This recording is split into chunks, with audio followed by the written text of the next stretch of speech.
Hello everyone, welcome to my channel civil engineering Guru. आज मैं आपको स्टील पढ़ाऊंगा। जैसे कि आपको पता है यूपीपीएससी एई का एग्ज़ाम और एसएससी जेई आपके बहुत पास में आ चुके हैं। तो हम जो भी सिलेबस है उसका रिवीजन करेंगे अच्छे से और उसके बाद उसके ईएस के क्वेश्चन करवाएंगे। अब मेरे चैनल पर सिर्फ हर सब्जेक्ट का रिवीजन होगा और फिर उसके क्वेश्चन होंगे, जिससे कि आपका सिलेबस टाइम से अच्छे से कंप्लीट हो जाए। ये एक मैं क्रैश कोर्स टाइप का अपने चैनल पर चलाऊँगा, इसलिए अगर आप मेरे चैनल पे पहली बार आए तो मेरे चैनल को सब्सक्राइब कर दें, जिससे मुझे मोटिवेशन मिले। और अगर आपको वीडियो अच्छा लगे तो आप लाइक भी कर सकते हैं। बस आप वीडियो को शुरू से लेकर आखिरी तक देखें, जिससे आपके बहुत सारे कंसेप्ट स्टील के क्लियर हो जाएंगे। देखिए, हम लोग स्टील में सिलेबस जानते हैं। पहले सिलेबस क्या है स्टील का। सबसे पहले आपका स्ट्रक्चरल फास्टनर, उसके बाद है आपका टेंशन मेंबर,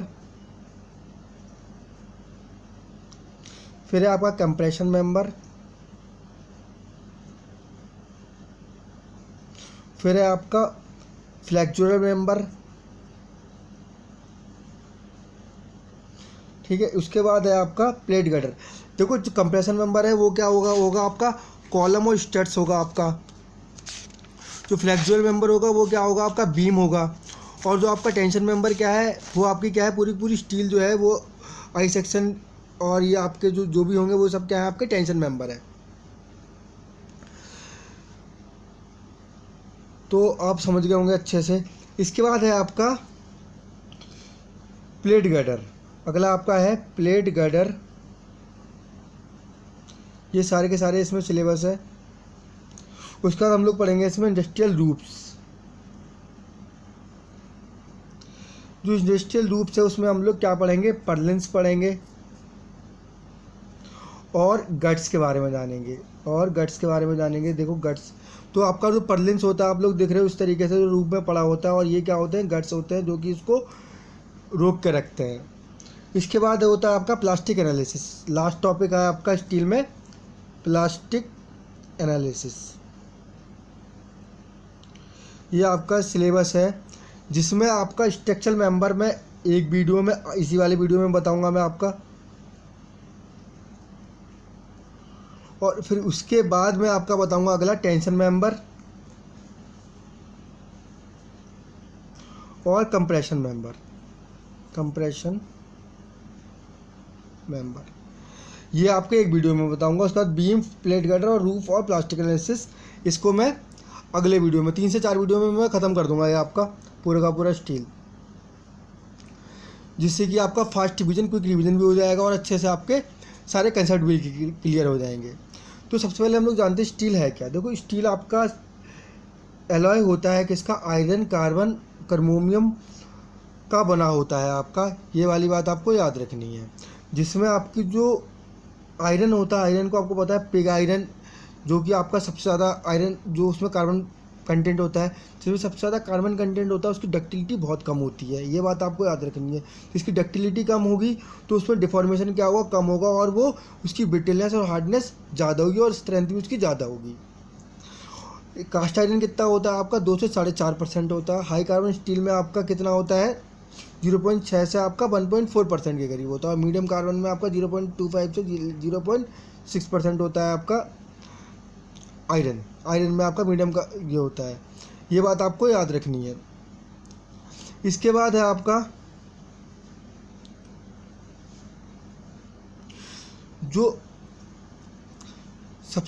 जो माइल्ड स्टील होता है उसमें जो कार्बन कंटेंट होता है वो कितना होता है 0.23% होता है। और जैसे कि मैंने आपको बता दिया है, कार्बन कंटेंट किसका होता है आपका डक्टिलिटी क्या होगी आपकी, जितना ज़्यादा उसमें कार्बन कंटेंट बढ़ता रहेगा उसकी डक्टिलिटी क्या होती रहेगी, उतनी कम होती रहेगी। और जितना कार्बन कंटेंट कम होता रहेगा डक्टिलिटी बढ़ेगी, और जो उसकी जस्ट इन्वर्सली प्रोपोर्शनल आपकी स्ट्रेंथ, हार्डनेस और ब्रिटलनेस की स्ट्रेंथ रहेगी आपकी। इसके बाद आप देखते हैं स्टेनलेस स्टील क्या होता है।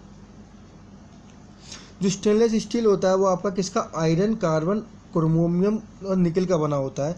जिसमें भी जो क्रोमियम की क्वांटिटी होती है वो 18% होती है और निकल की होती है वो 8% होती है। एग्जाम में कई बार पूछा जाता है। और जो ये होता है आपका मॉडुलस ऑफ स्टील, वो कितना होता है 2 × 10⁵ होता है, किसमें, स्टील के अंदर, माइल्ड स्टील की वैल्यू है। और इसको हम जीपीए में लेंगे, ये आपका क्या होगा, मेगा पास्कल होगा।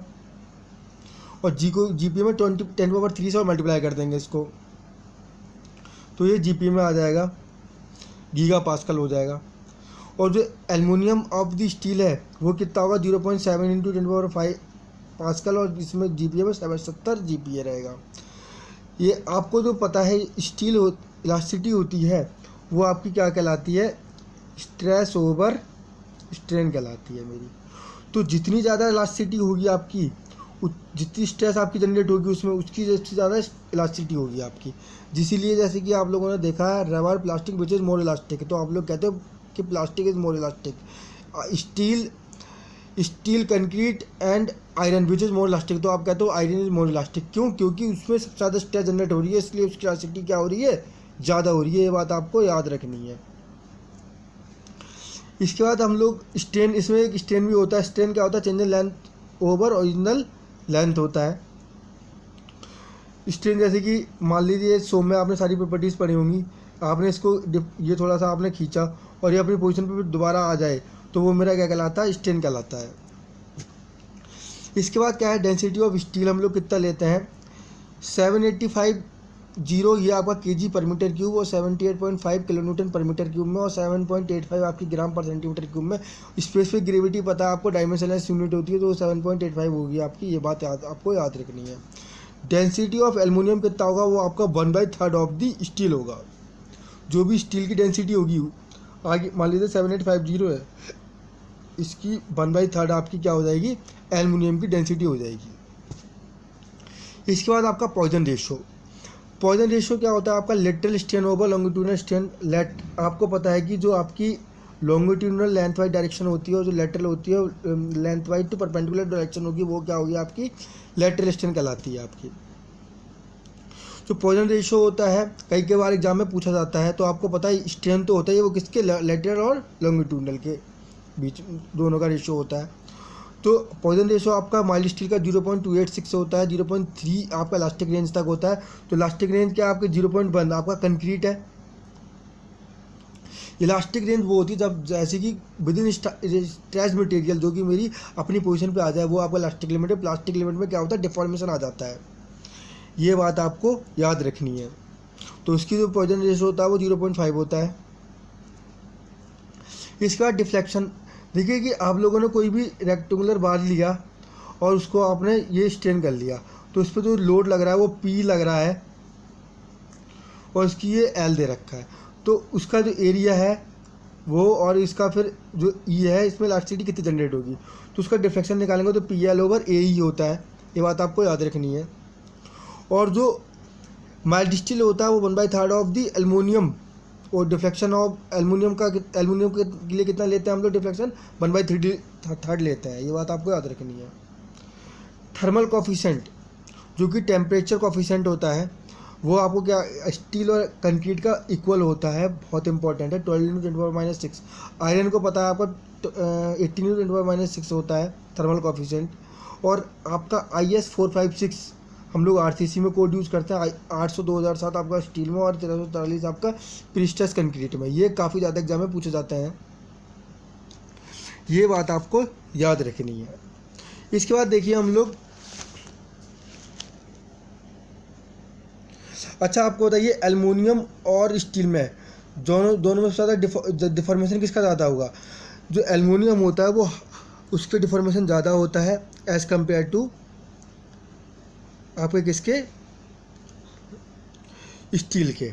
और एक बात और, आपकी डक्टिलिटी आपका कैसे निकालोगे आप, ultimate deformation over yield deformation, जो कि मेरी वैल्यू दे रखी है 800/2007 ने। समझ में आ गया हुआ आपको अच्छे से यहाँ तक। इसके बाद देखिए जो मेरे कुछ बीम सेक्शंस होते हैं, बीम में हम लोग कौन कौन सी सेक्शन यूज़ करते हैं, ये आई सेक्शंस यूज़ करते हैं हम लोग, और ISW यूज़ करते हैं हम लोग। Indian standard light beam section use करते हैं एक तो, और ISW भी। तो देख रहे हैं यहाँ पे जो ISLB है 300 क्या है आपकी इसकी ओवरऑल डेप्थ है, और ये आपका क्या है IS जो है medium beam, Indian standard junior beam, Indian standard white flange beam और इंडियन स्टैंडर्ड हैवी बीम। तो जो आपके जो भी बीम होते हैं वो कहाँ यूज़ होते हैं, आपके रूफ और फ्लोर्स में यूज़ होते हैं। ये आप देख रहे हो, ये आपका जो इसको जो हम लोग कहते हैं फ्लैंज है ना, ये आपका बैब कहलाता है। तो ये आपकी जोन कहलाती है कंप्रेशन जोन ऊपर वाली, और जो नीचे वाली का जोन कहलाएगी वो कौन सी कहलाएगी, टेंशन फ्लैंज कहलाएगी आपकी। ये बात आपको याद रखनी है। इसके बाद होता है आपका Indian standard wide flange, Indian standard जैसे कि आप लोग देख रहे हो ये वाइड फ्लैंज बीम, इसको हम लोग मोस्टली कॉलम भी यूज़ करते हैं। वाइड फ्लैंज का मतलब क्या है, आपका जो फ्लैंज होगी वो थोड़ी सी जो है आपकी वाइड होगी। ये बात आपको याद रखनी है।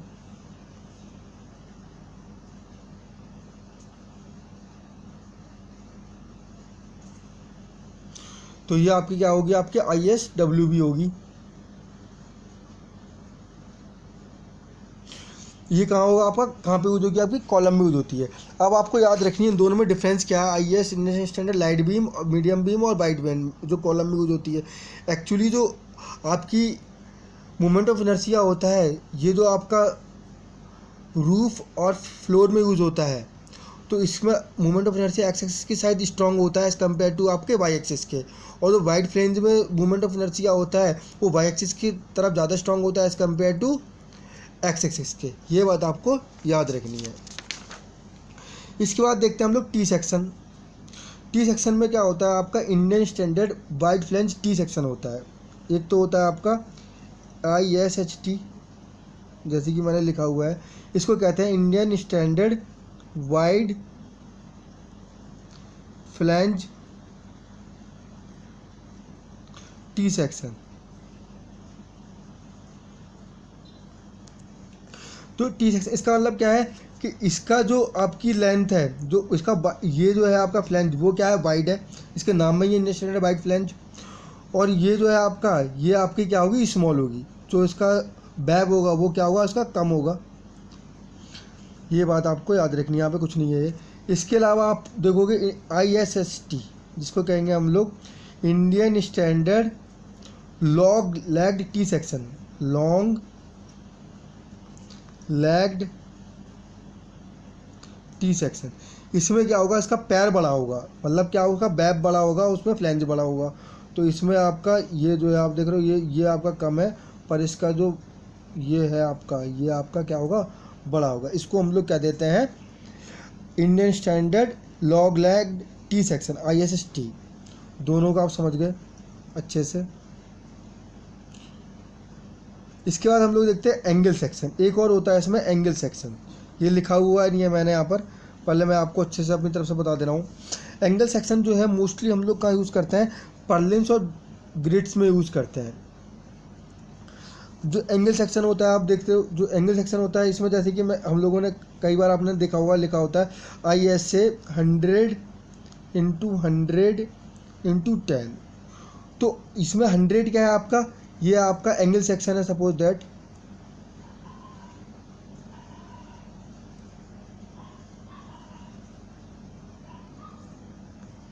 तो इसमें ये 100 ISA 100 × 100 × 10, तो ये आपका 100 हो जाएगा, और ये आपका 100 हो जाएगा, और ये आपकी क्या हो जाएगी, 10 थिकनेस हो जाएगी। इसी तरीके से मैं आपसे कहूँ इंडियन स्टैंडर्ड तो आपका 150 × 100 × 100। तो इसमें क्या होगा, अनइक्वल एंगल्स होंगे इसमें। वो तो आपका इक्वल एंगल कहलाता, और ये आपका कैसा कहलाएगा, अनइक्वल एंगल कहलाएगा। इसमें आपके ये जो है आपका कितना हो जाएगा, 150 100 और ये आपका 10, ये आपका अनइक्वल एंगल होगा, वो आपका इक्वल एंगल होगा। अच्छे समझ में आ गया होगा आपका अच्छे से। अब आपका एक होता है इंडियन स्टैंडर्ड बल्ब एंगल। इसमें कुछ नहीं होता, सिर्फ क्या होता है, एंगल आपका कोई बनाओगे आप, एंगल क्या है, L जो बनाओगे एंगल आपका,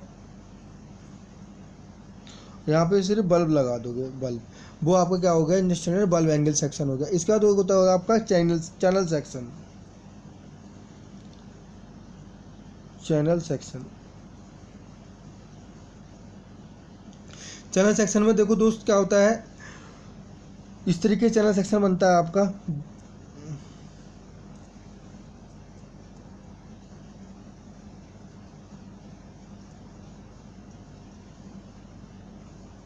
ये आपका चैनल सेक्शन इस तरीके से बना लोगे आप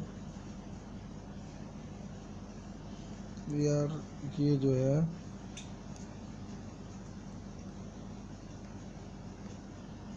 इस तरीके से सेम आप इसमें कर दोगे। ये आपका चैनल सेक्शन बन जाएगा। जैसे इसमें मैं कहूँगा अगर ISSC, ये क्या हो जाएगा, Indian standard special channel section. और इसमें कहूँ 300 क्या हो जाएगी इसकी, ये डेप्थ हो जाएगी। ये बात आपको याद रखनी है। एक होता है इसका फ्लैट्स, ये आपके सपोर्टिंग एलिमेंट्स हैं। फ्लैट कहाँ यूज होता है आपका, लेसिंग मेंबर्स में यूज होता है। तो मैं कभी कभी आप लोग देखते हो 60 ISF जो लिखा होता है, कभी कभी 60 ISF 8 तो 8 क्या है आपकी थिकनेस है ऑफ द फ्लैट, और ये 60 क्या है आपकी विड्थ ऑफ द फ्लैट है। फ्लैट क्या है आपका, जैसे कि मान लीजिए ये आपका कोई लेसिंग में यूज़ होता है हमारा ये वाले चैनल सेक्शंस। और लेसिंग आपको पता है किस तरीके से होती है, कोई कॉलम को दोबारा इसको जोड़ने के लिए हम लोग लेसिंग्स का यूज़ करते हैं हम लोग। देखो आप लोगों ने देखा होगा अच्छे से, ये जो है आपके लेसिंग्स में यूज होता है। इसमें आपके कुछ और फॉर्म्स होते हैं, जैसे कि ISPL होता है, एक इंडियन स्टैंडर्ड प्लेट सीट्स होता है, एक होता है आपका इंडियन स्टैंडर्ड SSH, इसको इंडियन स्टैंडर्ड सीट्स कहते हैं। ISRO होता है, इंडियन स्टैंडर्ड राउंडेड बार फ्लैट्स होते हैं। तो ये आपको याद रखने हैं। इसके बाद देखते हैं हम लोग वर्किंग स्ट्रेस क्या होता है, और आपका परमिसिबल स्ट्रेस क्या होता है। परमिसिबल स्ट्रेस क्या होता है आपका, काफ़ी ज़्यादा इम्पोर्टेंट है। जो भी आपकी यील्ड स्ट्रेस है, ओवर आप क्या लोगे, फैक्टर ऑफ सेफ्टी ले लोगे आप, फैक्टर ऑफ सेफ्टी लोगी तो वो आपका क्या निकल के आ जाएगा, यहाँ से यील्ड स्ट्रेस निकल के आ जाएगा। तो जैसे कि मैं आपसे कहूँ यील्ड स्ट्रेस कितनी है आपकी, यील्ड स्ट्रेस क्या होती है F/, होती है। और फैक्टर ऑफ सेफ्टी कितना लेते हो आप, 1.67 लेते हो आप, किसके लिए, एक्सेल के लिए। और बेंडिंग के लिए कितनी लेते हो आप, 1.50 लेते हो। ये बात आपको याद रखनी है। तो ये जैसे कि FE 415 होता है, FE 415, तो ये 415 क्या है, इसकी यील्ड स्ट्रेस होती है। समझ में आ गया होगा आपको अच्छे से। और ये फिर होता है आपका वर्किंग स्ट्रेस। वर्किंग स्ट्रेस क्या होता है, load applied to the member over cross sectional area, ये आपका क्या होता है वर्किंग स्ट्रेस। और डिजाइन स्ट्रेस, देखो वर्किंग स्ट्रेस तो हम WSM में यूज़ करते हैं, डिज़ाइन हम कहाँ पे यूज़ करते हैं, LSM में। तो जो LSM में जो डिज़ाइन लोड होता है उसको क्या होता है, वो कैरेक्टरिस्टिक लोड जैसे कि मैं कहूँ M25, ये क्या है आपका कैरेक्टरिस्टिक लोड है over parcel safety factor. Concrete के लिए कितना लेते हैं हम लोग, 1.50। तो आप इसको डिवाइड कर दोगे तो आपका निकल के आ जाएगा, डिज़ाइन लोड निकल के आ जाएगा। इसी तरीके से मैं कहूँ कि आपका पार्सल सेफ्टी फैक्टर और जो आपका स्टील होता है उसका कितना लेता है, 1.50 लेते हैं। अब देखिए आप परमिसिबल स्ट्रेस, ये हम लोग बाद में देखेंगे। अभी देखिए अब देखते हैं हम लोग कनेक्शंस। कनेक्शन में 2 तरीके के यूज़ करते हैं हम लोग, एक तो परमानेंट कनेक्शन और एक होता है आपका टेम्परेरी कनेक्शन। तो परमानेंट कनेक्शन में एक होता है आपका रिवेट और एक होता है आपका वेल्डेड। तो जो रिवेट होता है ये इस तरीके से आपका बना होता है, ये आप इस तरीके से ये आपका रिवेट बना होता है, आप लोगों ने देख लेना आप। तो और वेल्डेड और ये होता है टेम्परेरी। तो ये परमानेंट क्या होते हैं, तो एक बार फिक्स हो गए तो फिक्स हो गए, तो वो परमानेंट हो गए आपके। वोल्टेज को आप निकाल भी सकते हो। तो इसमें जो आपका डाया होता है जिसको कहते हैं हम लोग ग्रॉस डाया, ये कई बार एग्जाम में पूछा जाता है। तो ग्रॉस डाया होता है आपका नॉमिनल डाया प्लस 1.5 mm, किसके लिए, अगर आपका नॉमिनल डाया की वैल्यू क्या है, लेस देन 25 mm है, और ग्रॉस डाया क्या होगा आपका, नॉमिनल डाया प्लस 2 mm। अगर आपकी जो nominal dia of the rivet है वो कितना 25 mm से ज़्यादा है, तब हम लोग कितना लेंगे 2.0। ये बात आपको याद रखनी है। जैसे कि मैं कहूँ 25 mm आपका क्या है, आपका नॉमिनल डाया है, तो आप कितना लोगे, ये आपकी वैल्यू 25 ही, ये मैं कहूँ 26 है, तो आप क्या लोगे 26 प्लस 2 28 ले लोगे आप, तो उसका ग्रॉस डाया कितना हो जाएगा 28 हो जाएगा। अगर मैं कहूँ आपका 15 mm, तो आप उसमें क्या कर दोगे, आप 1.5 ले लोगे, तो आपका 16.5 हो जाएगा, किसके लिए, ग्रॉस डाया हो जाएगा।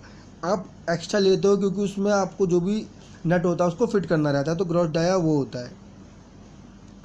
इसके बाद होता है जो रिवेट होता है, उसमें हम लोग आपके मशीन रिवेट यूज़ करते हैं और एक हैंड रिवेट होता है। उसकी हमारी एक्सेल स्ट्रेस, शियर स्ट्रेस और बियरिंग स्ट्रेस क्या होती है, ये बात आपको याद रखनी है।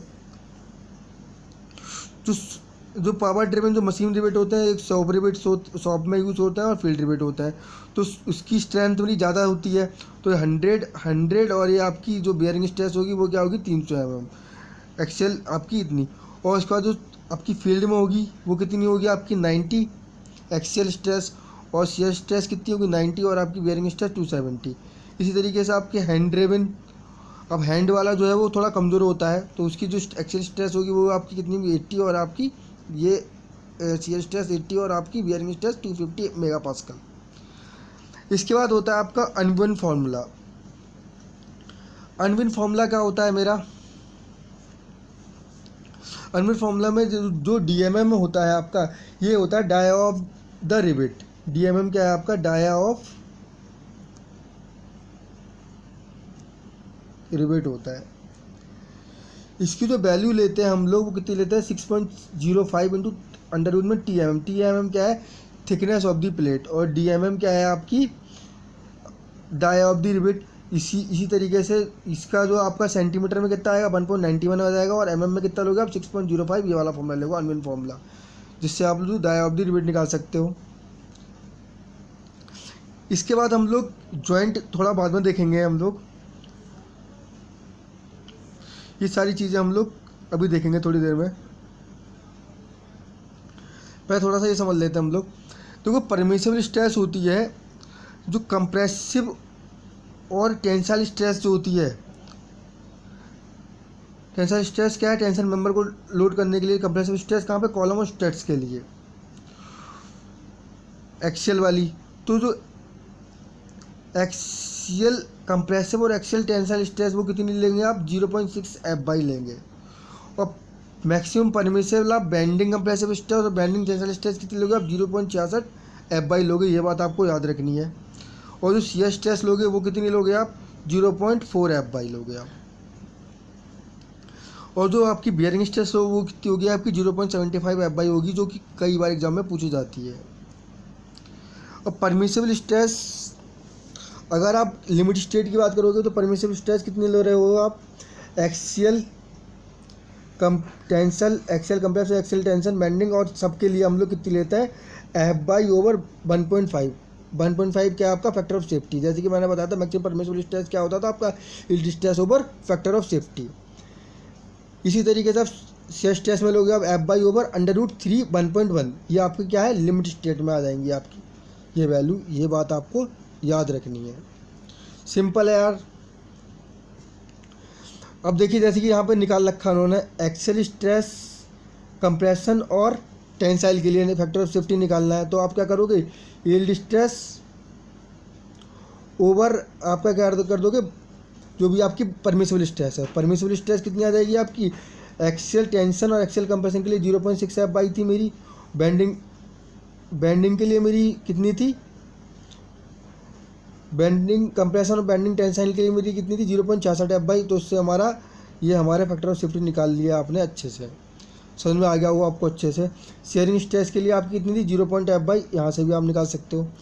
अब एक बात याद रखनी है आपकी, अगर आप विंड और अर्थक्वेक लोड ले रहे हो तो उसमें जो परमिसिबल स्ट्रेस स्टील के अंदर जो इंक्रीज कितनी कर सकती है 33.33 इंक्रीज कर सकती है।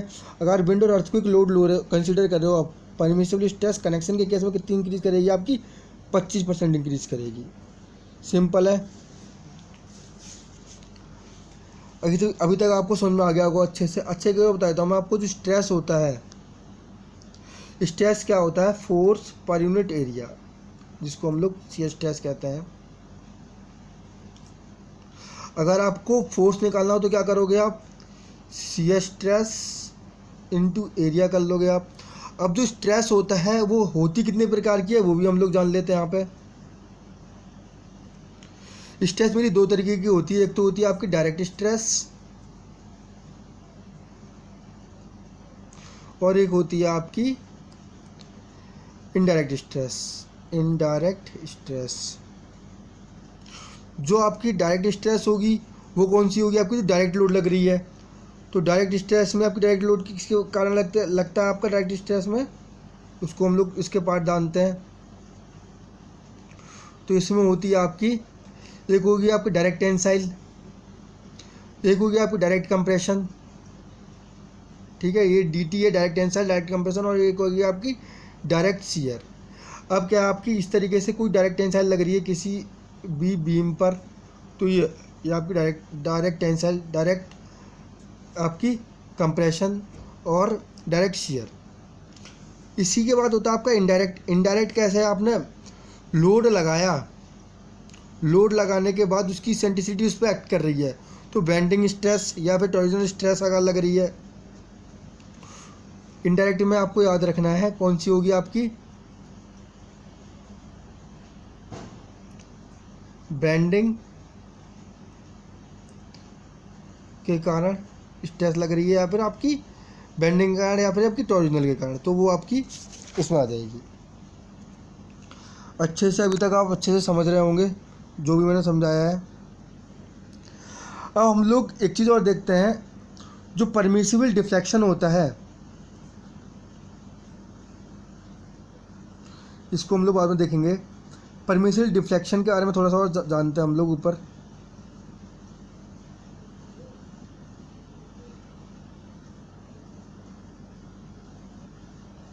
देखिए ये यहाँ पे परमिसिबल डिफ्लेक्शन होता है। तो परमिसिबल डिफ्लेक्शन, अगर आपका कोई भी बीम है, बीम का एक आपका सपोर्टिंग एलिमेंट है, ये बात आपको याद रखनी है। अगर ससेप्टिबल टू क्रैकिंग है, मान लो आप सिंपली सपोर्टेड बीम यूज़ कर रहे हो, सिंपली सपोर्टेड बीम यूज़ कर रहे हो, उस बीम के अंदर आपका अगर कुछ क्रैकिंग आ रहा है लाइक गिलास पैनल की तरह, तो उसमें जो रिफ्लेक्शन लोगे वो आप कितना लोगे, स्पैन बाई 360 लोगे आप। ससेप्टिबल टू क्रैकिंग आ रहा है तो स्पैन बाई 360 आप देख रहे हो यहाँ पर। अगर किसी बीम में जो कि सपोर्टिंग एलिमेंट है सिंपली सपोर्टेड बीम के केस में, और वो नॉट ससेप्टिबल टू क्रैकिंग, उसमें क्या हो रहा है, क्रैक डेवलप नहीं हो रहा है, तो उसमें जो डिफ्लेक्शन होगा वो कितना होगा आपका, स्पैन बाई 300 होगा। अगर आपका कैंटिलीवर बीम है, कैंटिलीवर बीम है, तो इसका हाफ ले लेंगे हम लोग। हाफ कितना ले लेंगे आप, इसमें हाफ करोगे तो आप कितना हो जाएगा, वो हो जाएगा आपका 150। इसमें हाफ करोगे आप तो कितना हो जाएगा 180। कैंटिलीवर के केस में अगर ससेप्टिबल टू क्रैकिंग है तो 150 होगा, और नॉट ससेप्टिबल टू क्रैकिंग है तो कितना हो जाएगा आपका 180 हो जाएगा। ये बात आपको याद रखनी है। ससेप्टिबल क्रैकिंग के लिए 180 और नॉट ससेप्टेबल टू क्रैकिंग के लिए 150। अब देखो एक चीज़ और होती है, एक होता है मेरा गेंट्री गर्डर।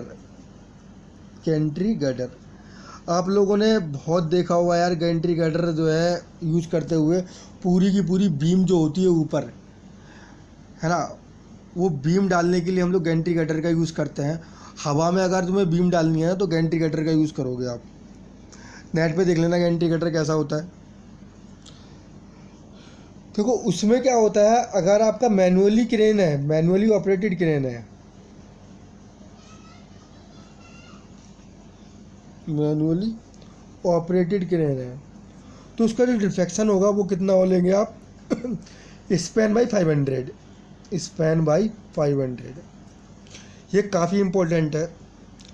अगर आपका इलेक्ट्रिकली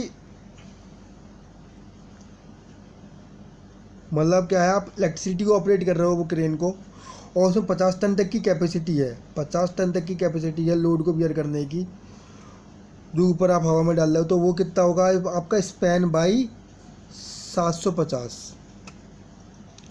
उसी तरीके से आपका 50 टन से ऊपर अगर आप लोड ले रहे हो, 50 टन से अगर ऊपर लोड ले रहे हो, तो वो कितना होगा आपका, स्पैन बाई 1000 होगा। ये बात आपको याद रखनी है। कितना डिफ्लेक्शन होगा आपका, अगर 50 टन से ऊपर ले रहे हो, इलेक्ट्रिकली ऑपरेटेड है, तो स्पैन बाई 1000 डिफ्लेक्शन होगा। अच्छे से समझ में आ गया होगा, अच्छे से मैं आशा करता हूँ आप लोगों से। अब हम लोग देखते हैं पिच। पिच क्या होता है, गेज डिस्टेंस क्या होता है, ये आपके एग्जाम में बहुत ज़्यादा पूछी जाती है। एंड क्या होता है, एज डिस्टेंस क्या होता है, ये हम लोग यहाँ पे क्लियर कर लेते हैं। देखो यार, सिंपल है दोस्त।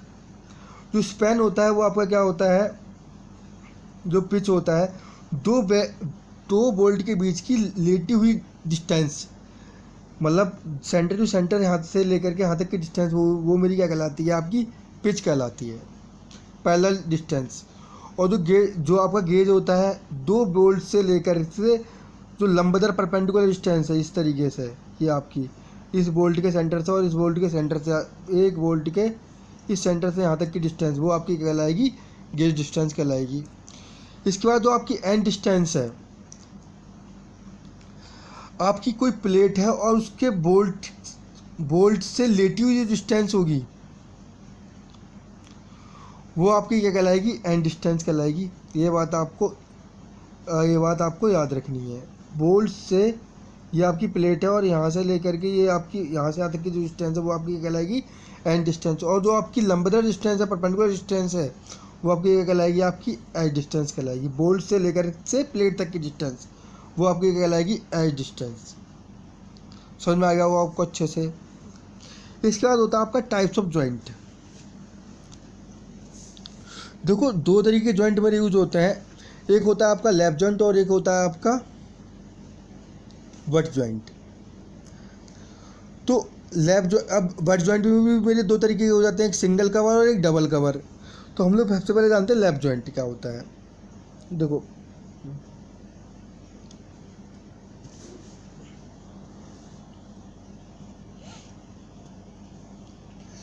आपने इस तरीके से कोई प्लेट ली और इस प्लेट को आपने क्या करा, किसी रिवेट या बोल्ट से आपने उसको कस दिया, बोल्ट से आपने कस दिया, तो वो आपका क्या कहलाएगा, लैप जॉइंट कहलाएगा। ये क्या है, आपके बोल्ट है, और यहाँ से आते की जो डिस्टेंस कहलाती है, इसको कहते हैं हम लोग ग्रिप लेंथ कहलाते हैं, जो कि मेरी हमेशा 5D से बड़ी होगी। ये बात आपको याद रखनी है। और अगर 5D से कम हो गई तो इफेक्ट ऑफ बेंडिंग स्ट्रेस जो है वो आपका क्या हो जाएगा, निगलेक्ट हो जाएगा। आपकी अगर लेग डिस्टेंस जो है, लेग कौन सी है आपकी, जो ग्रिप लेंथ है, ये इसकी क्या है, this is grip length.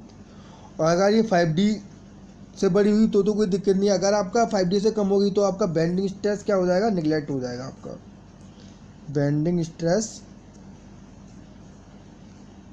Neglect हो जाएगा।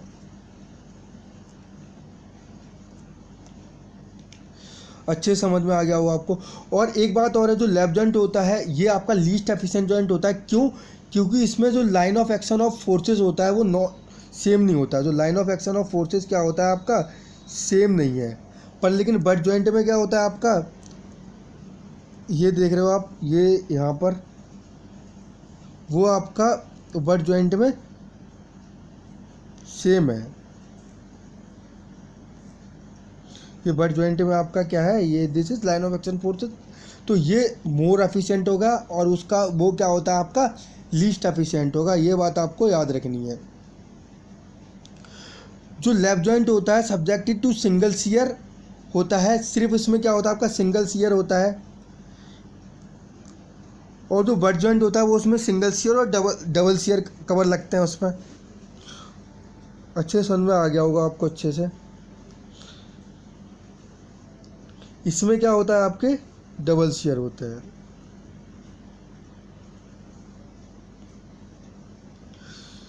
तो एरिया नेट होता है।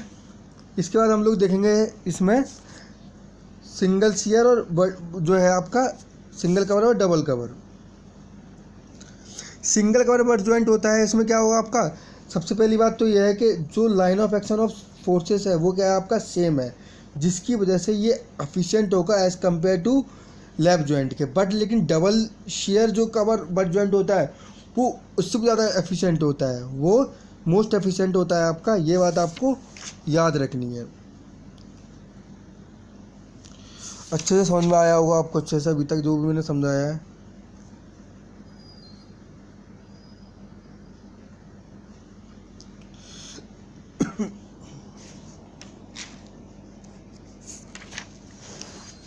देखो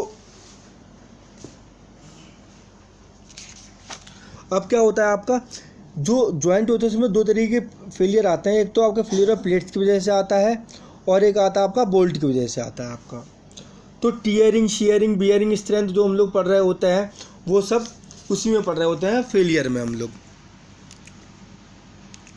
फेलियर के लिए अब आपको हम लोग देखिए एक चीज़ है, अब मैं बताता हूँ आपको। देखो एक होता है आपका स्ट्रेंथ ऑफ जॉइंट। देखो जॉइंट हो आपका,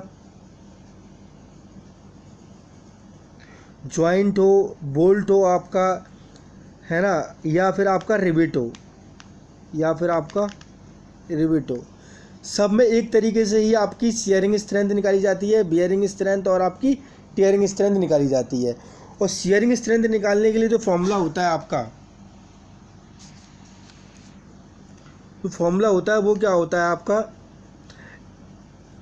n into pi by 4 into F S.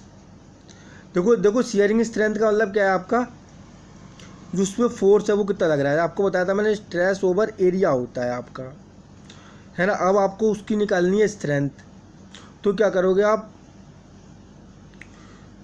जो भी आपकी शेयर इसमें निकालना है आपको, जो आपका स्ट्रेस होता है, सॉरी ये जो है आपका स्ट्रेस होता है, दिस इज स्ट्रेस, वो क्या होता था आपका फोर्स ओवर एरिया होता है आपका। तो अब आपको निकालनी है इसकी फोर्स निकालना, उसमें कितनी इसमें से स्ट्रेंथ है। तो क्या करोगे आप, फोर्स के लिए शियर स्ट्रेस इनटू एरिया कर दोगे, सिंपल है। अब शियर स्ट्रेस आपका कितना है, दिस वन इज, और एरिया कितना है आपका pi by 4 into D square. तो स्ट्रेंथ ऑफ बोल्ट निकालना हो आपका तो कैसे निकाल सकते हो, सभी के लिए निकालना तो n1 into pi by 4 into D square. अगर आपको बियरिंग स्ट्रेंथ निकालनी है वही आपको क्या लगा दोगे आप, उसकी स्ट्रेंथ निकालनी है तो स्ट्रेस इंटू एरिया, एरिया क्या है आपकी डी इंटू टी, डी क्या है इसमें डाई ऑफ दी बोल्ट, और टी क्या हो जाएगी आपकी थिकनेस ऑफ दी प्लेट हो जाएगी। अच्छे से समझ में आ गया होगा आपको अच्छे से। और इसी तरीके से मेरा अगर मैं कहूँ आपको टीयरिंग स्ट्रेंथ निकालनी है तो टीयरिंग स्ट्रेंथ के लिए आपको क्या देखना पड़ेगा, वो कहाँ से, उसका कौन सा क्रिटिकल सेक्शन है, उस क्रिटिकल सेक्शन के हिसाब से हम लोग निकालते हैं उसकी टीयरिंग स्ट्रेंथ। तो टीयरिंग स्ट्रेंथ निकालने के लिए P माइनस डी फॉर्मूला होता है इंटू टी। और पिच क्या है यहाँ पे, पिच का कह दो या आप ये कह दो या आप गेज लेंथ, तो उसी के हिसाब से हम लोग निकाल सकते हैं। और इंटू एफ एस, ये आपका एफ टी, ये आपका निकल के आ जाएगा क्या, टीयरिंग स्ट्रेंथ। समझ में आ गया होगा आपको अच्छे से। अभी और एक दो क्वेश्चन और देख लेंगे हम इसके अच्छे से, और तो आपको अच्छे से क्लियर हो जाएगा। देखिए यहाँ पे दिया हुआ है सिंगल शेयर के लिए क्या करोगे आप, pi by 4 into D square into F S, और पी बी के लिए D into T into F, और इसी तरीके से आप डबल शेयर के लिए क्या करोगे 2 into pi by 4 into F S, और इसके लिए आपका ये। अब नंबर ऑफ बोल्ट निकालना है, नंबर ऑफ बोल्ट निकालने के लिए क्या होगा आपका, फोर्स इंटू रिवेटेड वैल्यू निकाल दोगे आप। और रिवेटेड वैल्यू क्या है आपकी, जो भी आपकी लीस्ट, इन दोनों में जो भी आपकी शेयरिंग बियरिंग और टीयरिंग जो भी स्ट्रेंथ निकाली होगी, उसकी जो लीस्ट वैल्यू होगी वो आपकी क्या होगी, रिवेटेड वैल्यू होगी। ये बात आपको याद रखनी है। तो total force at the joint और अपॉन रिवेटेड वैल्यू आप निकाल सकते हो। एफिशिएंसी निकालनी है आपकी, तो एफिशिएंसी निकालने के लिए आपका जो फॉर्मूला बनता है वो क्या बनता है, कई बार एग्जाम में पूछा जाता है least value of P S P T efficiency, और जो आपका जो आपने वो निकाली थी रिवेटेड वैल्यू वो PS और PB से भी निकाल सकते हो आप, उनकी जो भी लेस वैल्यू होगी। स्ट्रेंथ ऑफ सॉलिड प्लेट निकालना है आपको। अब आपने ये तो एफिशिएंसी समझ गया आप, least of PS PB PB efficiency of joint या efficiency of plate entire plate निकालना है आपको। और स्ट्रेंथ ऑफ प्लेट, तो स्ट्रेंथ ऑफ प्लेट क्या है आपकी, ये है आपकी PT जो कि आपकी टेंसाइल स्ट्रेंथ है, थिकनेस इंटू FT जो कि आपकी टेंसाइल शियर स्ट्रेंथ है। आप अच्छे समझ गए होंगे। सॉरी PT नहीं है, P है, ये आपका क्या है, दिस इज पिच और ये आपका T और ये आपका FT। देखो दोस्त एक बार बता दूं मैं आपको, जो पिच होता है अगर ये दूसरे के पास बिल्कुल ये बुल्ट इसके पास मिल जाए तो इसकी पिच क्या हो जाएगी, सबसे कम हो जाएगी। ये बिल्ट ये देखो यार मैं बना के तो नहीं दिखा सकता, ये बिल्कुल पास आ जाए तो इसकी पिच क्या हो जाएगी, मिनिमम हो जाएगी। और ये अगर दूर दूर चला जाए तो ये इसको क्या देते हैं हम लोग, मैक्सिमम पिच। इसके कंसेप्ट हम लोग आगे देखेंगे। देखो अब हम लोग पढ़ते हैं चेन रिवेटिंग और डायमंड चेन रिवेटिंग क्या होता है, डायमंड रिवेटिंग क्या होता है, स्कैडर रिवेटिंग क्या होता है। काफ़ी ज़्यादा इम्पोर्टेंट है ये। तो चेन रिवेटिंग होता है, इसमें क्या होता है आपकी चेन फॉर्म में मेरे क्या है आपके रिवेटेड किसी प्लेट में एडजस्ट है, ये आप देख रहे हो, जैसे कि आप देख रहे हो यहाँ पर, ये आपका क्रिटिकल सेक्शन। तो आपका अगर बोल्ट में अगर कोई भी जो आप फटना बोल्ट जो प्लेट आपकी फटनी स्टार्ट करोगी होगी वो कहाँ से होगी, आपकी पहले सेक्शन से। क्रिटिकल सेक्शन आपका कहाँ पर होगा, आगे की तरफ होगा। ये आपका लोड लग रहा है, ये आपका लोड लग रहा है, इस साइड से देखोगे तो आपके यहाँ से आप क्रिटिकल सेक्शन बनेगा आपका। तो जिस साइड से मेरी बोल्ट फटनी स्टार्ट होगी, जिस पे स्ट्रेस जनरेट होगा वही आपकी क्या है, यहीं से हम लोग उसको निकाल सकते हैं हम लोग इसकी टेंसाइल स्ट्रेंथ। टेंसाइल स्ट्रेंथ कैसे निकाल सकते हो आप लोग इसकी, देखो अगर मैं कहूँ यहाँ पे विथ माइनस 3D क्या है यहाँ पे, ये आपकी 3 dia of the rivet of the bolt है, बोल्ट के और या फिर मैं कहूँ रिवेट के, इनटू क्या करोगे आप T और FT, वही आपने फॉर्मूला स्ट्रेंथ के लिए आप फॉर्मूला लगा दोगे आप FT, सॉरी ये क्या है आपका FT, area into shear stress लगा दोगे आप, जिससे आपकी स्ट्रेंथ निकल के आ जाएगी। अगर मेरा यहाँ पे 2 सेक्शन ये मैं होते मेरे 2 बोल्ट होते तो क्या फॉर्मूला बनता है आपका, तो वो बनता है आपका B minus 2D into T into FT बन जाता है आपका। इसी तरीके से अब मैं कहूँ अगले सेक्शन के लिए बताओ आप, तो अगले सेक्शन निकालने के लिए आप क्या फॉर्मूला बनेगा, आप देख रहे हो यहाँ पे B minus 3D into TFT, और ये आगे वाला जो उसमें जो स्ट्रेस जो जनरेट हुई है तो उसका भी हम थ्राइस और रिवेट वैल्यू वो भी वैल्यू हम क्या लेंगे, ऐड कर लेंगे, तो उससे हमारी टेंसाइल स्ट्रेंथ निकल के आ जाएगी आपकी सेकंड सेक्शन में। थर्ड सेक्शन की बात करो, अगर आपका ये प्लेट यहाँ पर डिवाइड नहीं हुई होती तो उसकी आपकी क्या होती है, 6 हो जाती है आपकी। समझ में आ गया होगा आपको अच्छे से। इसी तरीके से मैं कहूँ डायमंड रिवेटिंग, तो डायमंड रिवेटिंग के लिए भी हम लोग कर सकते हैं B minus D into FT। ये क्या है, दिस इज आपका स्ट्रेस इंटू जो है एरिया, और यहाँ पे डायमंड रिवेटिंग है, कितना बोल्ट लग रहा है आपका, विथ तो आएगा ही आएगा, विथ में से हम लोग क्या करेंगे माइनस D, एक की अगर 2 होता तो क्या होता है 2D। अब सेकंड सेक्शन में देखो हम लोग जिसमें 2 बोल्ट आना तो ये क्या होगा माइनस 2D प्लस आगे वाला सेक्शन ये क्या होगा रिवेटेड वैल्यू। सिंपल है, तो इस तरीके से हम लोग डायमंड भी निकाल सकते हो, और फिर आप स्टैगर्ड भी इसी तरीके से आप निकाल सकते हो। अच्छे से क्लियर हो गया होगा आपको अच्छे से। डायमंड जो रिवेटिंग होती है वो आपकी मोर एफिशिएंट होती है किससे, चेन रिवेटिंग से, because only 1 diameter is directed from the with PT is maximum, ये बात आपको याद रखनी है। अब देखिए जैसे कि मैंने बताया आपको मिनिमम पिच क्या होती है और मैक्सिमम पिच मैंने आपको थोड़ी देर पहले बताई थी। तो मिनिमम पिच कितनी लेते हैं हम, 2.5 into nominal dia of the bolt लेते हैं, और जो मैक्सिमम पिच होती है वो हम लोग अभी आगे देखेंगे, वो सारी चीज़ें हैं धीरे धीरे करके देखते रहेंगे उसको।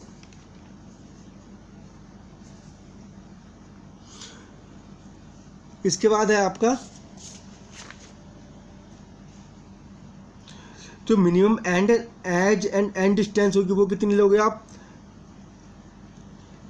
किसके लिए, पिच ऑफ बोल्ट और रिविट के लिए आप लोगे minimum edge and end distance वो लोगे आप 1.5 into dia of the bolt hole, या 1 point dia of the bolt hole of the किसके केस में, नट के केस में। ये बात आपको याद रखनी है। किसके लिए, to prevent shear, minimum edge to prevent shear splitting and bearing plates के लिए हम लोग ये लेते हैं। अच्छे से समझ में आया होगा आपको। इसके बाद मैंने यहाँ पे सीधे बेल्ट स्टार्ट कराया, तो चलिए हम लोग मैक्सिमम पिच और मैक्सिमम एंड और एज डिस्टेंस आप लोगों ने देखी यहाँ पे, मिनिमम एंड डिस्टेंस और मैक्सिमम एंड और एज डिस्टेंस क्या होती है वो भी हम लोग जानते हैं। यहाँ पर थोड़ा सा देखो, जो मैक्सिमम एंड एज डिस्टेंस होगी, एज डिस्टेंस होगी वो कितनी होगी, ये बात आपको याद रखनी है, 12 TE होगी, ठीक है। और इसी तरीके से जो E होता है वो क्या होता है, उसकी वैल्यू हमें याद रखनी है। जो E होता है वो होता है 250/F/। बहुत ही इम्पॉर्टेंट है। मैक्सिमम एंड और एज डिस्टेंस पूछी जाए तो आपको ये याद रखनी है, और मिनिमम एंड और एज डिस्टेंस पूछिए तो 1.5 dia of the bolt for machine cut और 1.7 dia of the bolt hole for hand cut element. ये बात आपको याद रखनी है।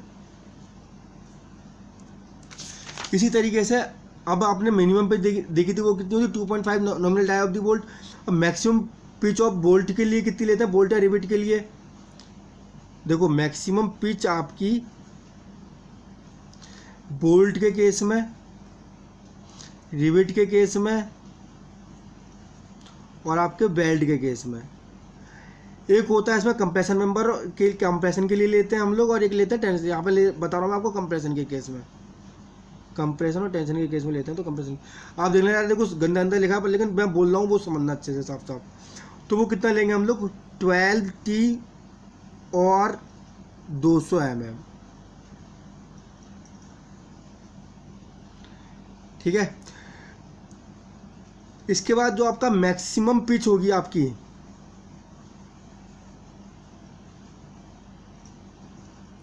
वो कितनी लेंगे, वो लोगे आप 16 T। किसके केस में, बोल्ट, देखो बोल्ट हो आपका, बेल्ट हो या रिविट हो। अब ये किसके केस में, आपकी टेंशन के केस में। ये बात आपको याद रखनी, कितनी होगी, 16 T या फिर आप 200 mm वैल्यू, 200 mm जो भी इसमें आपकी विचेवर लेस होगी वो वैल्यू हम लोग ले लेंगे। ये बात आपको अच्छे से ध्यान रखनी है। अगर आप मैं बात करूं, ये किसके केस में आ गई आपकी मैक्सिमम पिच, ये होगी आपकी कंप्रेशन और टेंशन के केस में।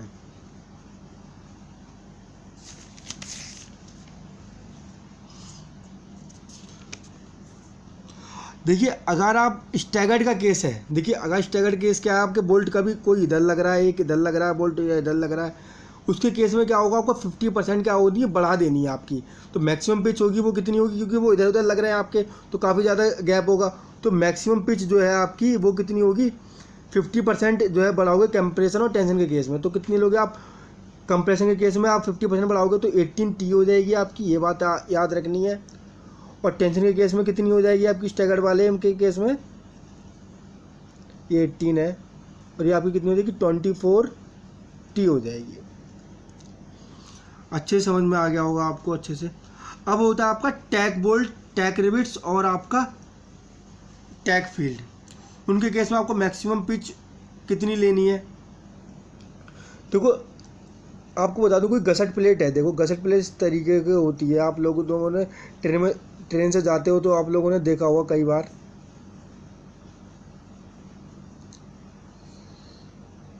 ये इस तरीके से जो है, जो ब्रिज होते हैं ट्रेन में, उनमें इस तरीके से लगी होती है। तो उसमें हम लोग टैक रिबिट्स का यूज़ करते हैं। तो उसके लिए मैक्सिमम पिच लेते हैं हम लोग 32T, और 300 mm से वैल्यू मेरी ज़्यादा नहीं होनी चाहिए, ये वाली बात, विच एवर इज़ लेस, ये बात आपको ध्यान देनी है। अगर आपका मैक्सिमम पिच टैक रिबिट्स के केस में आपका स्टील सेक्शन है,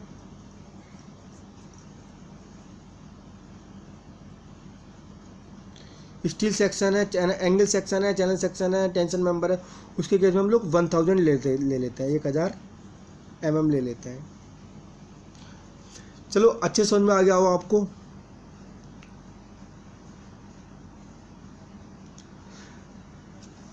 यहाँ तक कोई दिक्कत तो नहीं होगी, मैं आशा करता हूँ अच्छे से आपको समझ में आया हो, सारी चीज़ें आपको क्लियर हो गई हो। और अगर आपको अच्छे से क्लियर हो रही हो तो मेरे चैनल को सब्सक्राइब कर दीजिएगा, और मुझे जिससे मोटिवेशन मिले, और वीडियो को लाइक कर देना। तो क्या फ्री में पढ़ा रहा हूँ मैं, इतना तो आप कर ही सकते हो। देखो अब हम लोग थोड़ा सा एसेंट्रिक बोल्टेड कनेक्शन है उसके बारे में जानते हैं। देखो ये मैंने यहीं पर ही कहीं लिखा होगा, अभी देखता हूँ मैं।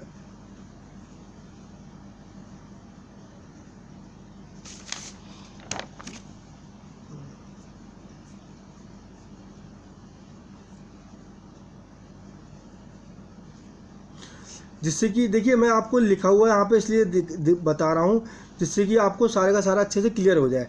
चलो अगर नहीं भी लिखा है तो मैं आपको एसेंट्रिक वोल्टेज कनेक्शन है उसके बारे में थोड़ा सा बता देता हूँ। मैं एक अलग ही पेज में जो है उसको अभी इसमें डालता हूँ, और अलग ही पेज में मैं आपको समझाऊँगा इसे।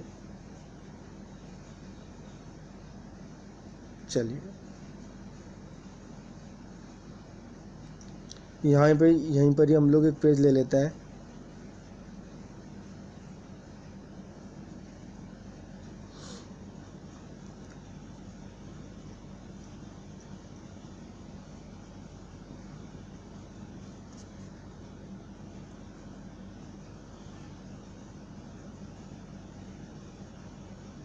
मेरे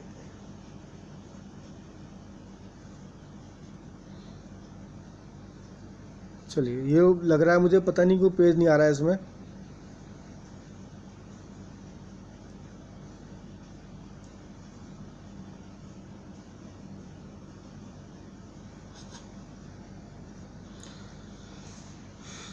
चलिए छोड़िए, ऐसे ही बता देता हूँ मैं आपको। देखिए तो एसेंट्रिक कनेक्शन होता है, उसमें क्या होता है आपका कई तरीके के बोल्ट होते हैं। जैसे कि मैं आपको बताऊं, ये इस तरीके से बोल्ट लग रहे हैं, ये आपके बोल्ट लग रहे हैं किसी भी गसेट प्लेट में। उसकी जो सेंटर ऑफ ग्रेविटी होगी वो कहाँ पे एक्ट करेगी, यहाँ पे एक्ट करेगी, इसके सेंटर पे ही तो क्या एक्ट करेगी, सेंटर ऑफ ग्रेविटी इस पे।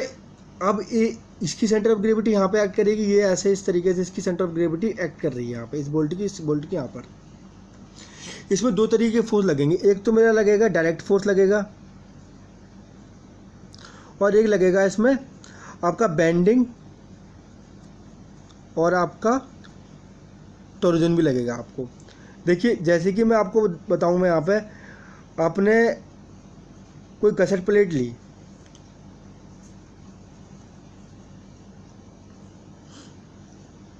ये देख रहे हैं आप अच्छे से। अब क्या करा आपने, ये यहाँ पे एक बोल्ट लिया और एक बोल्ट ये लिया। अब हमने इसकी सेंटर ऑफ ग्रेविटी यहाँ पे एक्ट कर गई, तो यहाँ पे ये जो फोर्स लग रहा है इसको हम लोग कह देंगे P, और यहाँ से यहाँ तक ये इसकी क्या है, एसेंट्रिसिटी है। तो जब इसकी एसेंट्रिसिटी आपकी क्या होती है, किसी सेंटर से हटकर जो लग रही है वो आपकी एसेंट्रिसिटी होगी। इसमें जो आपका F1 जो फोर्स लगेगा आपका, इसकी वजह से जो फोर्स आएगा आपका, तो इसमें दो फोर्स जनरेट होंगे आपका। एक थीटा एंगल मान लो, इसमें एक तो फोर्स इस तरीके से लग जाएगा यहाँ पर नीचे, इसको कह देंगे हम लोग रिजल्टेंट फोर्स। देखिए ये इस तरीके से बोल्ट है, इसमें एक तो फोर्स ये लगेगा, एक आपका F2 लगेगा जिसमें आपको टेंशन वो टोरोजन और बेंडिंग की वजह से लग रहा होता है, और एक आपका डायरेक्ट फोर्स लग रहा होता है।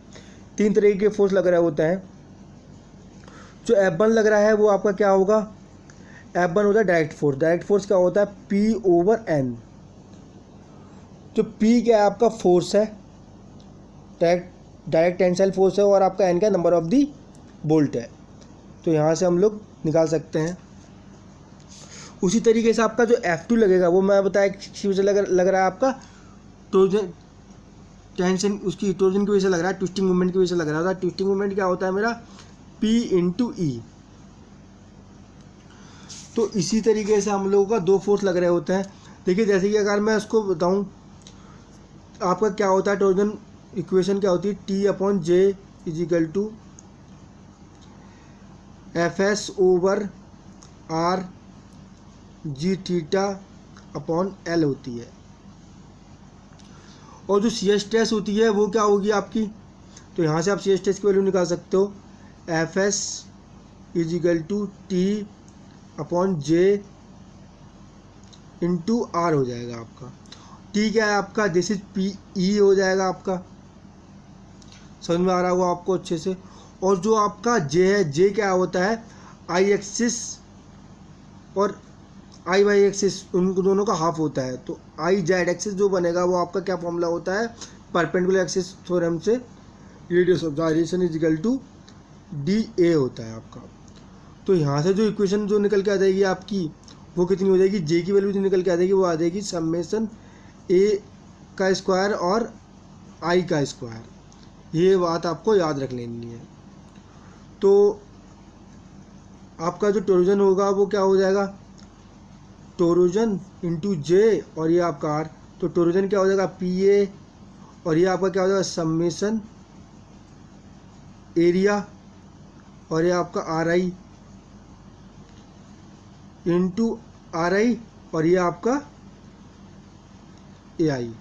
ये आपके फर्स्ट ट्रिब्यूट। देखो मैंने आपको बताया है कोई भी कई सारे प्लेट में मेरे कई सारे क्या लग रहे हैं, मेरे बोल्ट लग रहे हैं, उनकी सेंटर ऑफ ग्रेविटी यहाँ पे ऐड करेगी। उसमें जो कौन कौन से फोर्स जनरेट हो रहे होते हैं वो इसेंट्रिक कनेक्शन कहलाता है मेरा। उससे हम इसेंट्रिक लोडिंग निकाल सकते हैं, इससे हम उस पर रिजल्टेंट फोर्स निकाल सकते हैं। तो जो F1 पे मैंने बताया जो आपकी पहली वजह जो आपके बोल्ट पे जो पहला लोड लगता है वो आपका टेंशन लगता है, दूसरा आपका क्या लगता है ट्विस्टिंग लोड लगता है। तो वहीं से हम लोग निकालना है। तो यहाँ से आप लोग Fs निकाल लिया आपने, तो F2 निकाल सकते हो आप। तो F2 कितना आ जाएगा Fs इंटू AI, क्योंकि क्या होता है C S test into area होता है, सिंपल। तो इसीलिए जो F2 की वैल्यू होती है हमेशा कई बार एग्जाम में पूछा जाता है वो कितनी होती है आपकी एरिया इंटू रेडियस के बराबर हो जाती है मेरी। तो यहीं से हम लोग जो F2 की वैल्यू आएगी वो कितनी होगी आपकी, F2 आ गया वो PE समेशन RI का स्क्वायर AI और AI RI, इसको हम सॉल्व करेंगे, सॉरी ये पूरा जो है आपका आ जाएगा F2 की वैल्यू PE समेशन R का स्क्वायर और इंटू RI। ये रिजल्टेंट फोर्स निकल के आ गया आपका। तो FR की वैल्यू कितनी होगी आपकी, तो F1 की वजह से लगेगा आपका, और F1 का डायरेक्ट फोर्स की वजह से लग रहा था और इसमें आपका ट्विस्टिंग की वजह से लग रहा था। तो F2 आपने निकाल लिया यहाँ पे, और plus 2F1 F2 cos theta निकल के आ जाएगा आपका। तो आप इसेंट्रिक लोडिंग में निकाल सकते हो। इसेंट्रिक लोडिंग यार देखो कुछ नहीं है, कई सारे आप जो गसेट प्लेट में दूसरी प्लेट आप ज्वाइन करोगे कई सारे बोल्टेड से कस दोगे, तो वही क्या है आपकी इसेंट्रिक बोल्टेड कनेक्शन होता है आपका। प्लेट में क्या होता है उसमें बेंडिंग मूवमेंट जनरेट होता है, इसमें क्या जनरेट होता है, इसमें आपका ट्विस्टिंग मूवमेंट जनरेट होता है। दोनों में ये बात आपको याद रखनी है। वहाँ पे भी इसेंट्रिक बेल्डिंग कनेक्शन होता है, उसमें क्या है आपका बेंडिंग मूवमेंट जनरेट हो रहा है, इधर आपका ट्विस्टिंग मूवमेंट जनरेट हो रहा है। सिंपल है दोस्त, कर सकते हो इसको। तो इसको हम एक क्वेश्चन देखेंगे बेल्डिंग का भी, इसेंट्रिक कनेक्शन का। अब हम लोग देखते हैं बेल्डिंग ज्वाइंट क्या होता है।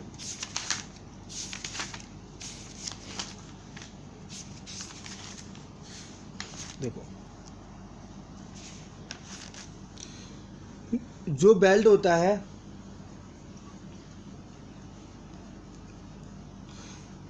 इसमें होता है आपका थ्रोट थिकनेस होती है आपकी, और क्या होती है आपकी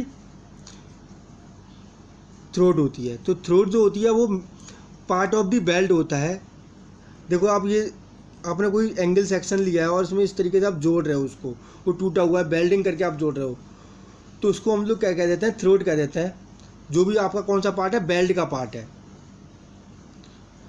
क्योंकि अब स्ट्रेस इसमें जनरेट हो गई है, तो वो आपका क्या है, थ्रोट है। थ्रोट थिकनेस क्या है, minimum dimension in flat weld. जो आपकी थ्रोट थिकनेस कहलाती है वो क्या है, मिनिमम डायमेंशन। फ्लैट वेल्ड में क्या है, मिनिमम डायमेंशन है, वो आपकी फ्लैट वेल्ड कराएगी। अब एक बात याद रखनी है आपकी, कोई भी फ्लैट बेल्ट होगा उसमें जो एंगल होगा आपका 60 से 120 के 60 से आप 120 डिग्री से, 60 से कम नहीं रखोगे, 120 डिग्री से आप ज़्यादा नहीं रखोगे, ये बात आपको याद रखनी है, ठीक है। देखो जो आपका बेल्ट होता है उसमें जो टेंसाइल स्ट्रेस जो जनरेट होती है वो कितनी होती है, वो आपको याद रखनी है। मान लीजिए कोई आपकी ये प्लेट है, इसमें कोई आपने एंगल सेक्शन ये जोड़ा, ये आप देख रहे हो यहाँ पे आपने फ्लैट बेल्ट किया है ये, ठीक है। और जब उसमें जोड़ोगा तो उसमें जो शियर स्ट्रेस होगी वो कितनी जनरेट होगी आपकी, FU upon ultimate stress over under root में 3। और जो अल्टीमेट स्ट्रेस होगी वो कितनी होगी, 400 मेगा पास्कल, वो आपको लेनी ही लेनी है, ये बात आपको याद रखनी है। कितनी लोगे आप, 400 अपॉन रूट 3। सिंपल है यार दोस्त, देख लेना इसको।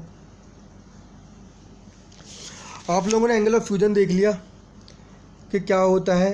ये जो एंगल होता है एंगल ऑफ फ्यूजन में, इसमें देखो जो एंगल ऑफ फ्यूजन होता है इसको हम लोग किससे डिनोट करते हैं, देखो थ्रोट थिकनेस निकालने के लिए फॉर्मूला होता है K into size of belt, K into size of belt, simple है। वो कैसे निकालोगे आप, एंगल कितना होगा आपका 60 से 90 डिग्री, 91 से 100 डिग्री के करीब, यह है आपका 101 से लेकर के 106 के डिग्री। तो वो क्या है आपका K और size of the belt, size of the belt मान लो जो K है, K की वैल्यू कितनी है मेरी, 0.6 है। K क्या एंगल ऑफ फ्यूजन है।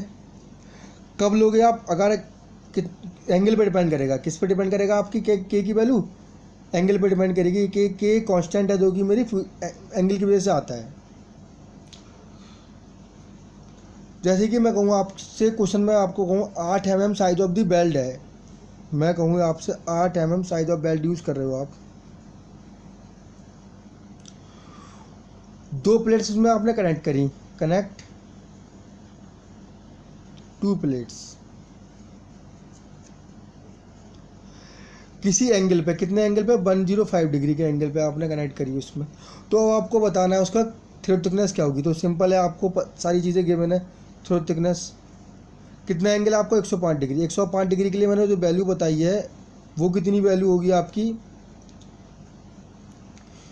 0.6 होगी। ये देखिए कहीं ना कहीं लिखी होगी मैंने, ये नहीं लिखी है।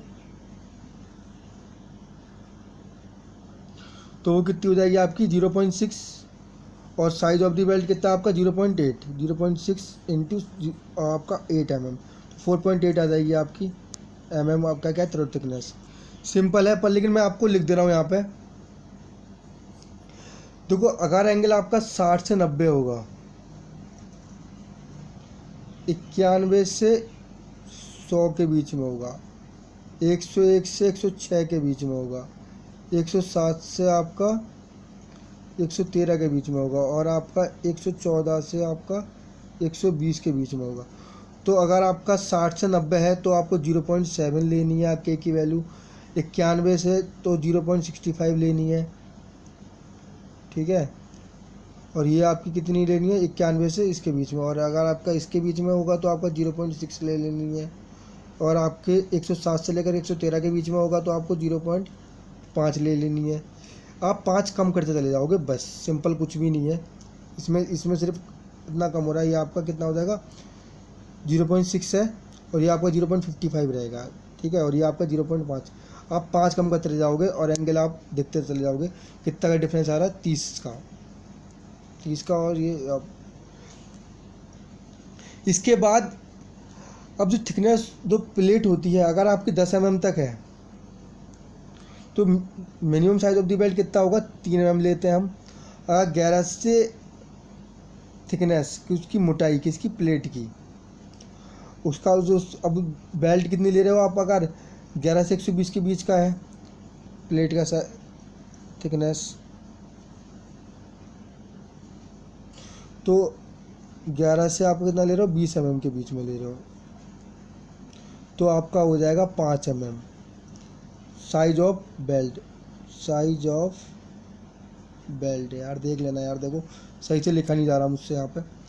इसके बाद ये आपका कितना हो जाएगा, आपका 21 से 32 mm, तो आपका कितना हो जाएगा, 6 mm के करीब हो जाएगा ये। उसी तरीके 32 mm के ऊपर आप अच्छे समझ में आ गया होगा आपको। अब देखिए हम लोग उसमें कुछ स्पेसिफिकेशन है वो देख लेते हैं। Maximum size of the belt काफ़ी एग्जाम में पूछा जाता है। अगर आपका मैक्सिमम साइज पूछा जाए किसके केस में, अगर स्क्वायर बेल्डिंग है, कैसी हो रही है आपकी स्क्वायर बेल्डिंग हो रही है, उसको ये देख रहे हो आप स्क्वायर एज, स्क्वायर एज के केस में आपका क्या होगा, thickness of plate minus 1.5 mm कर दोगे आप। अगर आपका राउंडेड एज है, maximum size of the belt आपका राउंडेड एज है, तो आपका कितना हो जाएगा, 3/4 ऑफ T मिनिमम हो जाएगा आपका thickness of the main plate. ये सिंपल है यार दोस्त। उसके बाद क्या है आपका effective length of the belt, ये भी निकाल सकते हो आप, actual length of belt minus 2 size of the belt, actual length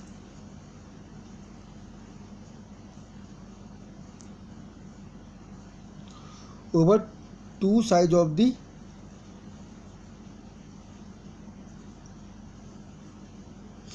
effective length of the belt निकालने के लिए एक्चुअल लेंथ जो भी होगी आपकी, ये आप देख रहे हो भाई, इतने में तो आपकी बेल्टिंग होगी। उसके बाद आपकी 2 twice of the size of the belt, जो भी आपका बेल्ट का साइज होगा उसको माइनस कर दोगे ट्वाइस से, twice into size of the belt से माइनस करके आप निकाल सकते हो। अब आपको स्ट्रेंथ ऑफ बेल्ट निकालनी है, तो इफेक्टिव एरिया ऑफ बेल्ट निकालना हो तो आपको इफेक्टिव लेंथ में थ्रो थिकनेस कर देना है।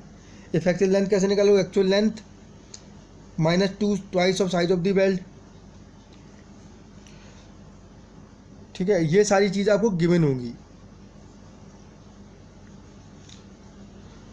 इसके बाद है आपका, इसका क्वेश्चन है वो मैं करवा दूंगा, टेंशन मत लो, सारे क्वेश्चन कराऊंगा, धीरे धीरे सारे क्वेश्चन कराऊंगा आपके।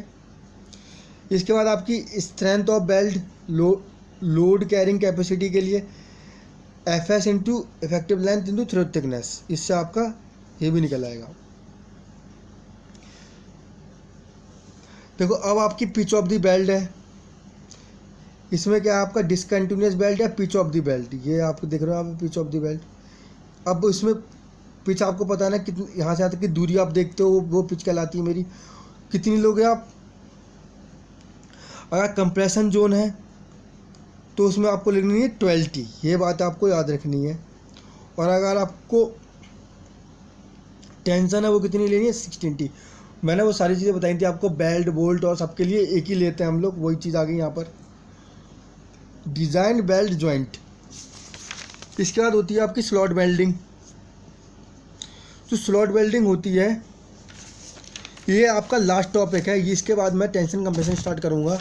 अगला जो है, अगर मेरे चैनल पे आप पहली बार आए हो तो सब्सक्राइब कर दीजिए, इसके बाद देखना मज़ा ही आएगा आपको अच्छे से।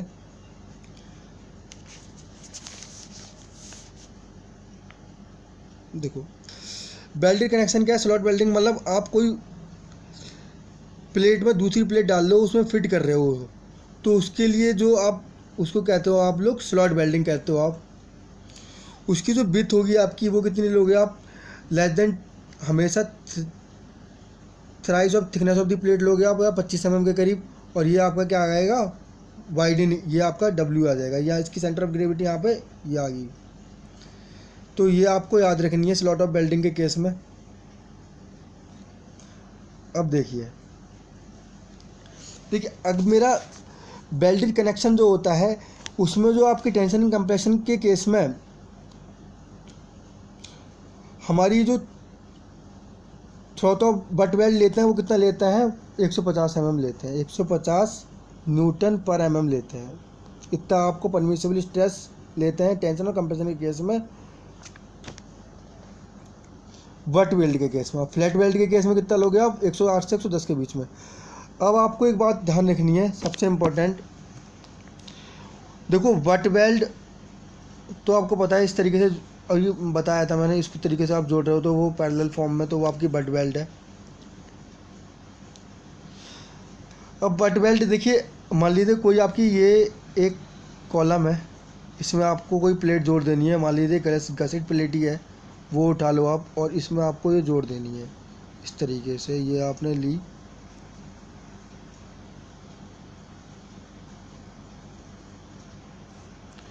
ये आपने इसमें जोड़ दी है, इस तरीके से आपने गसेट प्लेट है जोड़ दी इसमें। अब आप इसमें देखोगे कि आपने इसे शेयर स्ट्रेस वेल्ड में कितना स्ट्रेस जनरेट हो रहा है। इस केस में आपको स्ट्रेस देखना है, तो ये इसमें क्या है, इसमें लोड लग रहा है भाई, इस पर लोड लगेगा, आप लोड तो लगाओगे ही, तभी तो आपने इसको जोड़ा था। ये इसकी सेंटिसिटी काम कर रही है, तो इसमें जो आपका जो स्ट्रेस होगा वो क्या होगा, पी एस इजिकल टू हो जाएगा आपका W upon D into T. W क्या है आपका, ये जो लोड लग रहा है, और ये आपका एरिया। स्ट्रेस क्या हो जाएगा आपका, फोर्स लोड अपॉन एरिया हो जाएगा, डी इंटू टी, सिंपल है। अब इसी तरीके से आपको बियरिंग स्ट्रेस निकालनी है आपको, तो बियरिंग स्ट्रेस निकालने के लिए आप क्या करोगे, इसमें पी बी इजिकल टू और निकल के आ जाएगा आपका 6m, यहाँ पे लिखता हूँ मैं पी बी की value 6m over T into D square, और m क्या है आपका, मूवमेंट है, ड्यू टू मूवमेंट की वजह से आएगा आपका। ये आपको अच्छे समझ में आ गया होगा। तो इक्विवेलेंट जो मेथड हो जाएगा वो आपका क्या हो जाएगा,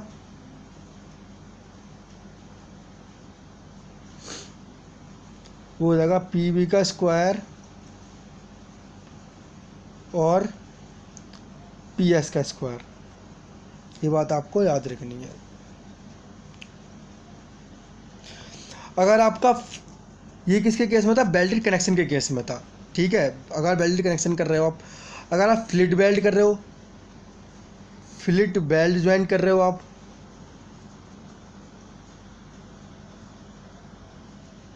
तो इसमें जो आपकी स्ट्रेस होगी वो कितनी होगी, W इंटू ट्वाइस हो जाएगा किसका, diameter into thickness of the plate. इसी तरीके से आप इसका पी बी भी निकाल सकते हो फ्लैट के केस में। तो फ्लैट के केस में आपका पी बी आएगा, बियरिंग स्ट्रेस जो आएगा वो क्या होगा, M upon I into Y हो जाएगा। तो M की वैल्यू आपको पता है, W इंटू ई देख ही रहे थे आप, और जो Y होता है क्या होता है, dy/2 होता है, और जो I होता है वो क्या होगा भाई, रेक्टेंगुलर सेक्शन होगा तो BD3, तो यहाँ पे क्या होगा 2T, दोनों साइड कर लेंगे D3 इंटू 12 कर देंगे हम। जब इसको हम सॉल्व करेंगे तो ये जो वैल्यू आ जाएगी मेरी, वो कितनी आ जाएगी, 3 into WB over T D square. और इसमें जो रिजल्टिंग स्ट्रेस उस पर जो जनरेट होगा वो कितना होगा, या टेंशन स्ट्रेस मैं कहूँ उसको, पी एस का स्क्वायर प्लस पी वी का स्क्वायर। सिंपल यार, खत्म हो गया आपका अच्छे से ये।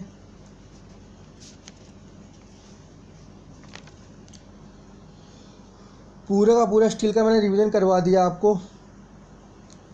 अगर कोई से भी क्वेश्चन में कहीं, मैं अभी तक जो भी मैंने समझाया आपको, कहीं से भी कोई डाउट हो तो आप मुझे बताइएगा, मैं आपको दोबारा क्लियर कर दूंगा। और अगला मेरा जो है टेंशन कंप्रेशन, फिर इसके बाद मैं आपको एनवायरनमेंट सॉइल मैकेनिक्स बहुत जल्दी करवा दूंगा आपको। आपका 2 महीने में सारा सिलेबस कंप्लीट, और ये इसके क्वेश्चन सब कुछ होंगे यहाँ पे। आप जल्दी चैनल को सब्सक्राइब कर दें और वीडियो को लाइक कर दें।